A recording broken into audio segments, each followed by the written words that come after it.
Mais uma entrevista aqui em Brasília, desta vez no escritório de representação do Estado do Rio de Janeiro. Ao lado dele, secretário André Moura. André, obrigado pelo convite e por ter nos recebido aqui na sede da Secretaria. Francisco, eu que agradeço, pela oportunidade. Muito feliz de estarem aqui na sede da Secretaria do Rio de Janeiro, aqui em Brasília. A nossa embaixada, a Embaixada do Estado do Rio de Janeiro, onde a gente faz um trabalho, logicamente, na busca de captar recurso para o governo do Estado e também para os municípios fluminenses, para os municípios do Estado do Rio de Janeiro. O governador priorizou esse trabalho aqui. É um trabalho que, ao longo desses últimos 4 anos, nós temos conseguido levar muitos recursos para o Estado do Rio de Janeiro e para os municípios fluminenses. Hoje a gente aqui atende a 74 dos 92 municípios do Estado. Nenhum desses municípios tem necessidade de montar nenhuma estrutura própria aqui em Brasília. A estrutura é toda de responsabilidade nossa do governo do Estado, porque é uma determinação do governador Cláudio Castro, de auxiliar todos esses municípios e, lógico, fazendo um trabalho também na busca de ações e recursos para o governo do Estado. Agora, chama a atenção a estrutura da Secretaria. O Estado do Rio de Janeiro é um estado economicamente importante no Brasil, né? Mas essa estrutura ela já existia ou ela foi montada quando da chegada de André Moura? Não, ela existia, é uma estrutura bem menor, Hoje nós funcionamos em 3 pavimentos, antes era uma estrutura em um pavimento único, Mas como foi uma determinação do governador também atender os municípios fluminenses, foi necessário que a gente pudesse ampliar essa estrutura, Então nós ampliamos a estrutura, deixamos aqui um andar somente para atender aos municípios, com toda uma equipe que acompanha e monitora todos os processos, todos os projetos que tramitam de cada um desses municípios em todos os ministérios.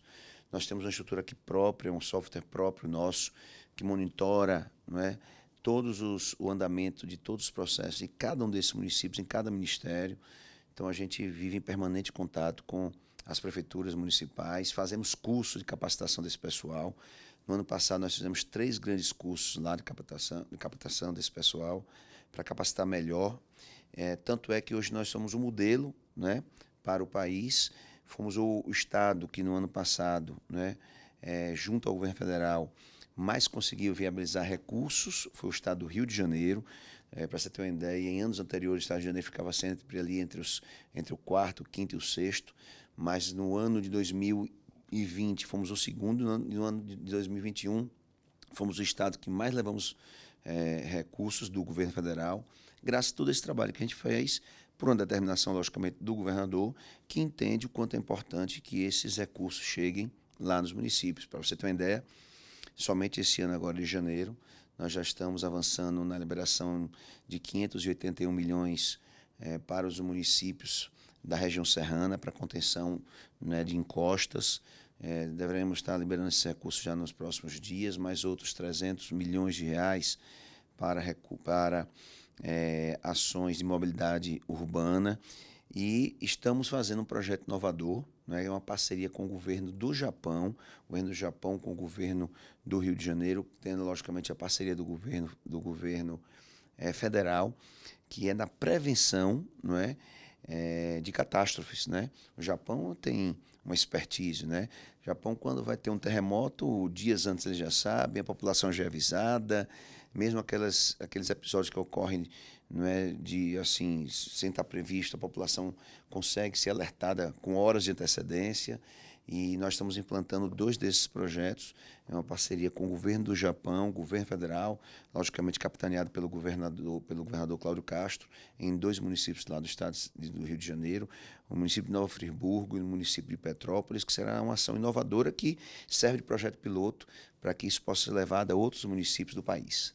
Com relação a convites que você teria recebido para fazer esse mesmo papel para Sergipe. Há poucos instantes nós conversávamos ali em off e comentava um pouco isso, de alguns sergipanos que acham que você deveria estar fazendo esse trabalho para o estado de Sergipe. Veja, tem coisas na vida que, e Andra sempre falou isso muito na eleição, foi uma frase dela e que hoje eu copio, que é a gratidão é a memória do coração, e gratidão não prescreve.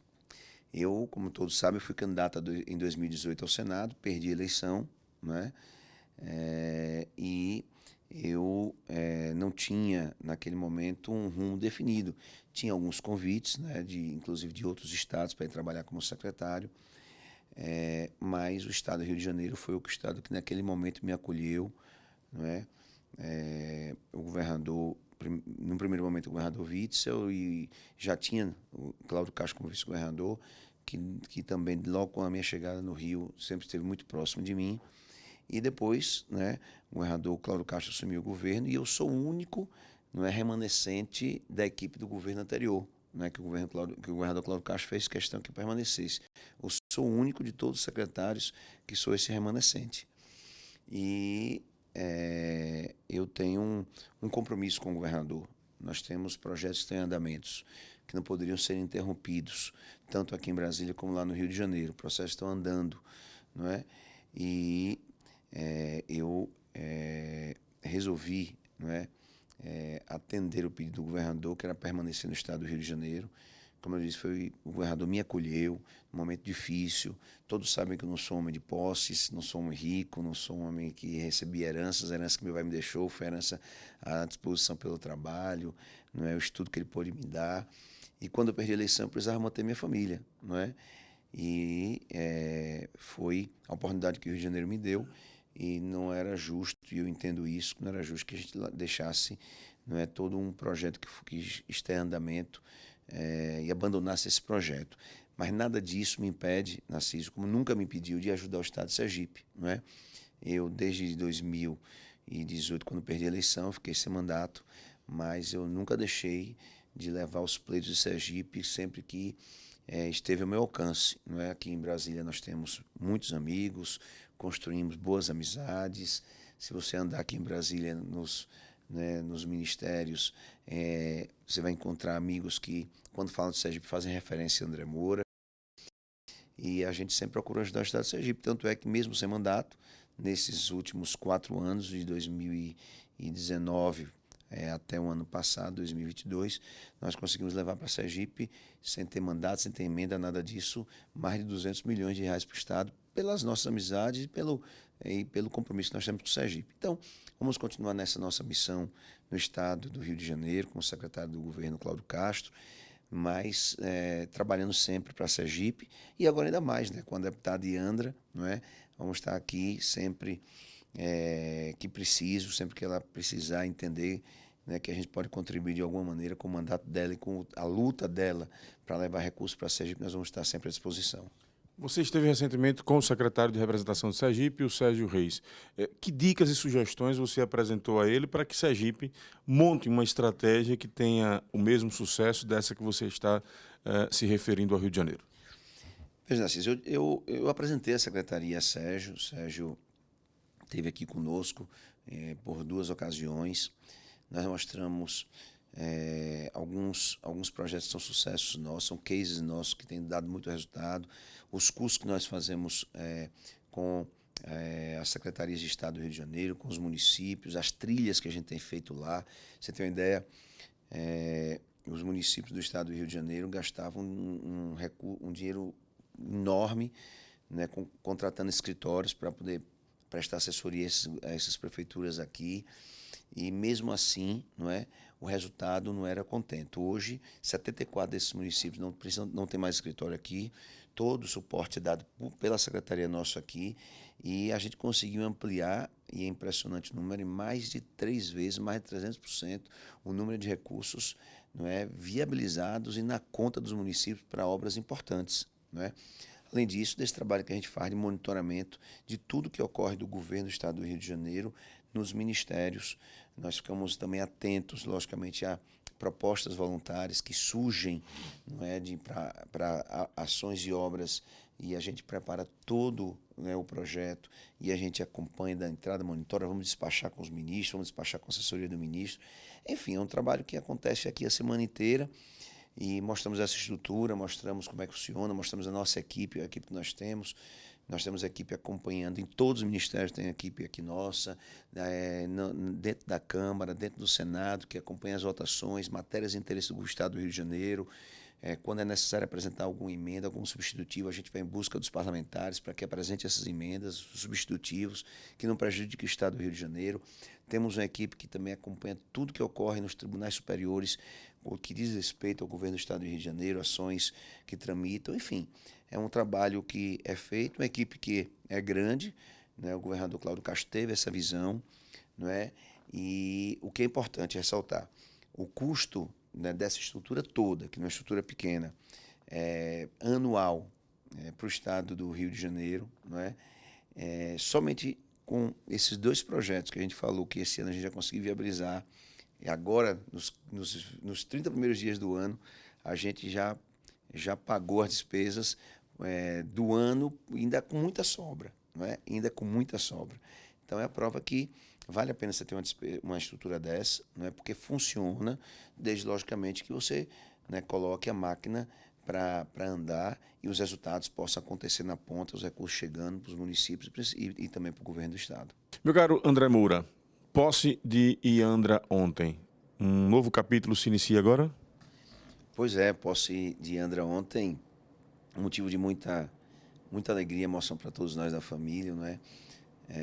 Um sonho que tornou-se efetivamente realidade no dia de ontem e também entendo que um marco histórico para o Estado de Sergipe, não é? Afinal de contas, Iandra é efetivamente a primeira deputada federal eleita do Estado de Sergipe, não é? Ela foi quem atingiu primeiro o número de votos necessários para ser eleita e é também, não é, a deputada mais bem votada, federal, mais bem votada da história de Sergipe. Então, são 2 marcos que ontem se foi oficializado com a posse de Iandra e, logicamente, a expectativa ela é muito grande. Eu sei que não é só nossa, da família, minha enquanto pai, mas de todo o Estado, que acreditou numa jovem, numa mulher, que fez dela a mais votada da história. E a gente sabe que a expectativa é muito grande. Mas Iandra, ela está muito focada nesse mandato. Tanto é que, passadas as eleições, primeiro e segundo turno, porque no segundo turno ela teve uma participação importante na eleição de Fábio, mas terminado o segundo turno, até, não é, a posse, Iandra procurou se preparar muito para esse momento. Estudar o regimento, para conhecer, não é, a questão regimental da casa, que é importante, não é, percorreu e fez questão de percorrer os ministérios, até para ir se familiarizando, não é, com o dia a dia, o funcionamento dos ministérios, a tramitação daquilo que anda, de projetos e ações dos ministérios. Fez questão de conversar com a bancada feminina na casa, porque uma das bandeiras de luta de Iandra é o fortalecimento, né, das mulheres. Procurou conversar com o líder do partido, com a bancada federal, participou de reuniões, enfim, conversou inúmeras vezes de novembro até agora com o presidente da casa, o deputado Arthur Lira, que foi reeleito. Enfim, Iandra procurou se preparar para esse momento, não é? Iandra já tinha uma equipe definida, não é? Já há um bom tempo, mesmo sem estar oficializada, mas já tinha uma equipe definida e Iandra se reuniu várias vezes com essa equipe, com projetos que ela definiu e já estão prontos, que ela deverá estar dando entrada nos próximos dias. Enfim, então Iandra se preparou muito para esse momento e a nossa expectativa é a melhor possível, que ela possa fazer um grande mandato, sempre defendendo aquilo que ela foi bandeira prioritária da eleição, que é a questão das mulheres, da juventude, da geração de emprego e renda, da busca da correção de tantas desigualdades sociais que nós temos nesse país e que são gritantes e que realmente precisa desse compromisso, não só de Iandra, mas de todos. E, logicamente, que também, né, nesse trabalho de buscar recursos para os municípios e para o Estado como Sergipe. Eu acabei de dar um exemplo aqui de uma estrutura que o governo do Rio de Janeiro, que é a segunda maior economia do país, depois, em termos de Estado, depois de São Paulo, né, que procurou montar aqui em Brasília para captar recursos para o Estado, que tem a segunda maior economia, o segundo maior PIB do país.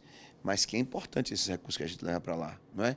Imagine a importância que não é também esses recursos no Estado, né, que tem uma economia ainda, né, bem abaixo da economia do Estado do Rio de Janeiro, e que esses recursos são importantes. Eu sou testemunha disso. Eu estive aqui como deputado, como líder do governo, e eu sei o quanto foi importante o volume de recursos que a gente levou para Sergipe, que gerou emprego, gerou renda, melhorou a vida das pessoas, tornou muitos sonhos realidade com obras importantes, obras que até hoje valem para gerações futuras, não é? como, por exemplo, a Universidade de Medicina de Estância, enfim, conversava até isso com o ministro da época, Mendonça Filho, ele comentava com o Iandra a luta que foi para levar essa universidade para lá, para o estado de Sergipe e tantas outras obras. Então, isso é importante para o estado como Sergipe. E eu não tenho nem dúvida, não é, que a deputada Iandra, além de projetos, ações, debates importantes que ela vai travar naquilo que ela definiu como prioridade do mandato dela, também será prioridade a captação de recursos. Essa candidatura era para ser sua? Você teve problemas jurídicos que não pôde ser o candidato. Como é que está hoje a situação de André? Essa candidatura, naquele momento, era uma candidatura que era para ser nossa, mas o projeto, naquele momento, não era candidatura de deputado federal, né? Era uma candidatura, não é de senador, né? Mas entendemos com a nossa equipe jurídica que era melhor a gente recuar naquele momento, né? E aí foi quando o grupo definiu pela candidatura de Iandra, deputada federal, e nós estamos cuidando dessas questões jurídicas com uma perspectiva muito positiva, não é? Pelo menos é isso que os nossos advogados, o nosso corpo jurídico tem nos tranquilizado. E agora, logicamente, é aguardar todo esse trabalho que os nossos advogados têm feito junto ao Tribunal Superior, ao STF. Mas a esperança é muito grande. Eu acho que o que nós conseguimos comprovar ao longo desse período pós o julgamento, nos dar a certeza de que é muito provável que a gente possa, se Deus quiser, ser absolvido e logicamente, ter a tranquilidade de continuar desenvolvendo nosso trabalho enquanto secretário do Rio de Janeiro e ajudando sempre o estado de Sergipe. Você relembrou da sua pré-candidatura ao Senado. Mal saímos da eleição de 2022, já surgem nomes de possíveis pré-candidatos a 2026 ao Senado. Hoje, Luciano Bispo declarou isso, que irá trabalhar para ser candidato ao Senado, e a gente tem a informação de que os republicanos definiu prioridade de candidaturas ao Senado, e uma dessas candidaturas seria a de Agostinho Ribeiro. Como é que você analisa esse cenário? Veja, Narciso, eu acho que a política ela é muito dinâmica, não é? Nós mal acabamos a eleição, os parlamentares tomaram posse no dia de ontem, e eu acho legítimo se, né, o deputado Luciano Bispo lançar uma pré-candidatura ao Senado. Acho que Luciano é um deputado de muitos mandatos, né, vários mandatos na Assembleia Legislativa, foi prefeito de Itabaiana, presidente da Assembleia Legislativa, né, é um político respeitado no estado de Sergipe. Eu acho que ele tem legitimidade para pleitear, não é? Da mesma forma, o deputado Agostinho, não é? Foi deputado estadual, está no seu segundo mandato de deputado federal, foi o quarto deputado federal mais bem votado dessa eleição, né? Foi o quarto colocado. Então, também acho legítimo se essa for realmente se houver essa definição, não é, de uma candidatura ao Senado, não é? Eu acho que eu costumo dizer que na política a gente tem que cumprir etapas. Cumprimos uma etapa que foi a eleição, cumprimos uma etapa agora que foi esse momento importante em todo o país das posses dos parlamentares, deputados estaduais, federais, senadores. Temos uma outra etapa a cumprir no próximo ano, que é as eleições municipais. Eu lido cada coisa ao seu tempo, não é? Então, vencida essa etapa das posses, agora logicamente, você organizar os partidos, fazer o planejamento para as eleições municipais. Mas não acho nada, não sou contra absolutamente nada aqueles que já definiram, não é, que são candidatos sei lá, deputado, senador, o que quer que seja. Mas quanto ao nosso agrupamento, a gente vai viver cada momento, né? E agora dar o tempo necessário para os nossos parlamentares, principalmente da União Brasil, se organizarem nesse início de mandato e depois a gente fazer, como a gente sempre fez, um planejamento com o nosso agrupamento.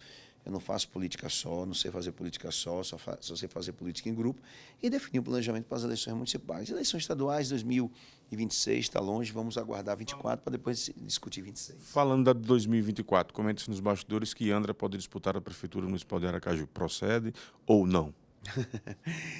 Veja, a gente sabe que como você bem colocou, acaba uma eleição, começa já a discussão de outra, né? E nesse cenário de possíveis candidatos, né, surgem muitos nomes. Eu já ouvi falar inúmeros nomes, vários nomes, nomes que têm, não é, que tiveram, principalmente na eleição passada, uns resultados significativos em Aracaju. E dentre esses nomes, eu já ouvi comentar o nome de Andra, né? Mas eu nunca ouvi da própria Andra nada nesse sentido, né? União Brasil, como eu já disse, cumpriu mais uma etapa e vamos, no momento certo, sentar para poder discutir, dialogar. Não é? Nós temos, por exemplo, no partido o deputado federal Rodrigo Valadares, que foi candidato a prefeito na eleição passada, que teve um bom desempenho, ficou em terceiro lugar na eleição de 2020 para prefeito de Aracaju, que é um nome que a própria imprensa já coloca também como possível candidato. Mas, em relação ao deputado Andra, não há nenhum planejamento nesse sentido, posso lhe assegurar, pode ter certeza disso. Mas não significa dizer que a União Brasil não irá discutir internamente a possibilidade de ter uma candidatura a prefeito, mesmo porque essa é uma orientação do nosso partido, que tenhamos candidaturas a prefeito no maior número de municípios possíveis, inclusive e principalmente nas capitais. Então, nós vamos discutir. Mas essa orientação do partido a nível nacional será também seguida a nível em Aracaju? Não necessariamente, não é? O nosso agrupamento hoje faz parte do agrupamento do governador Fábio Mitidieri. Então, no momento certo, vamos discutir com o governador Fábio Mitidieri. Desse agrupamento também faz parte o prefeito Arivaldo Nogueira. No momento adequado, vamos discutir também com o prefeito Arivaldo Nogueira. Então, nenhuma definição, partido lógico, não é? Pode ter uma candidatura própria? Pode, né? Mas não é definição tomada e vamos discutir. Volto a repetir, fazemos parte de um agrupamento. Nesse agrupamento tem o governador Fábio Mitidieri, tem o prefeito Arivaldo Nogueira e como parte desse agrupamento nós vamos sentar para discutir, debater, não é? O que nós queremos é estar na discussão, não queremos ser, não é, levados, não é, de qualquer definição. União Brasil não aceita isso. União Brasil vai participar da discussão e, logicamente, discutir a possibilidade de mantermos esse arco de aliança que foi vitorioso na eleição de Fábio Mitidieri. Aqui em Brasília, outra informação de bastidor que a gente recebeu é de que a União Brasil, nacionalmente, está aliado ao governo Lula, né? Tem indicação em ministério, e nos estados, obviamente, está disputando espaço nos órgãos federais. Procede a informação de que Fábio Henrique, do União Brasil, pode ser um nome aí de consenso entre André, entre Márcio Macedo e Rogério Carvalho para ocupar a Codevasf? Veja, Narciso, eu não tive nenhum tipo de conversa com o ministro Márcio Macedo, nem com o senador Rogério Carvalho nesse sentido, nenhuma mesmo. Não é? A gente sabe que é natural que todos os partidos que fazem parte da base de sustentação do governo federal ele possa indicar nomes para os órgãos federais nos estados, né? E a União Brasil está na base do governo do presidente Lula, não é?